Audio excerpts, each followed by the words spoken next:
The sun dipped below the horizon, casting long shadows over the deserted streets of Joer Verde.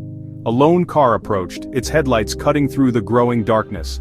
Inside, Sheriff Brody gripped the steering wheel, a knot of dread twisting in his gut. He had heard the whispers, the unsettling tales of a town gone silent. Nothing could have prepared him for the sight that awaited. Rows of empty houses stood like vacant eyes, their windows dark and lifeless. Not a soul stirred in the streets. No laughter echoed from within the houses. The silence was heavy, suffocating, broken only by the rustling of the wind through the trees. It was as if the town itself was holding its breath, waiting for something to break the stillness. Brody stepped out of his car, the gravel crunching under his boots, the sound amplified in the eerie silence. He walked slowly, his hand hovering near his holster, his eyes scanning every darkened doorway, every shadowed corner. A chill wind swept through the street, carrying with it the faint scent of wood smoke and something else, something unidentifiable yet distinctly unsettling.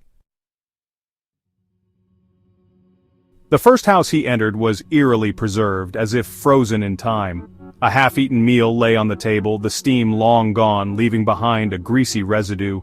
Toys were scattered across the living room floor. A child's swing swayed gently in the breeze on the porch.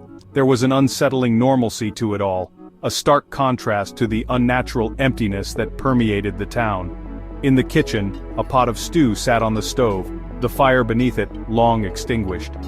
Brody lifted the lid, the smell of cold meat and vegetables assaulting his nostrils.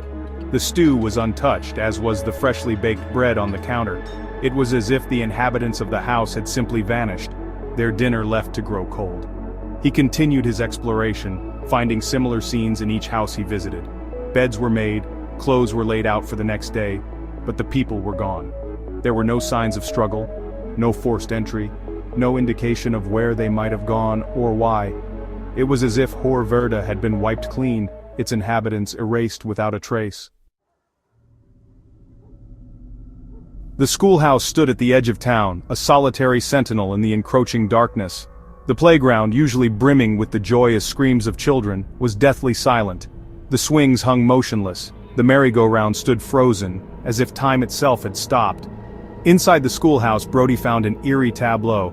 Children's drawings adorned the walls, their bright colors a stark contrast to the chilling emptiness of the room. At the front of the classroom, a message was scrawled across the chalkboard in a shaky hand. "The stars beckon," it read, the words sending a shiver down Brody's spine. The message was both cryptic and unsettling. Was it a clue, a warning, or simply the ramblings of a disturbed mind?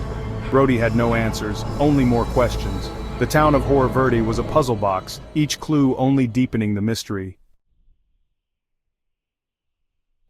Days turned into weeks, weeks into months, but the mystery of Joer Verde remained unsolved. Theories abounded, each more outlandish than the last. Some whispered of mass hysteria, others of a government experiment gone wrong. A few even dared to speak of alien abductions, of strange lights in the sky on the night the town went silent. But the truth, like the missing inhabitants of Joer Verde, remained elusive. The town stood as a silent monument to the unknown, a chilling reminder that there are forces in the universe beyond our understanding. The stars, once a source of wonder and inspiration, now seemed cold and indifferent, their twinkling light a mocking reminder of the vastness of the cosmos and the insignificance of man. And in the quiet moments when the wind whistled through the empty streets of Joer Verde, one couldn't help but wonder, could it happen again? Could another town, another group of people, simply vanish without a trace, leaving behind nothing but unanswered questions and an unsettling silence? The thought was a chilling one, a reminder that for all our advancements we are still at the mercy of the unknown.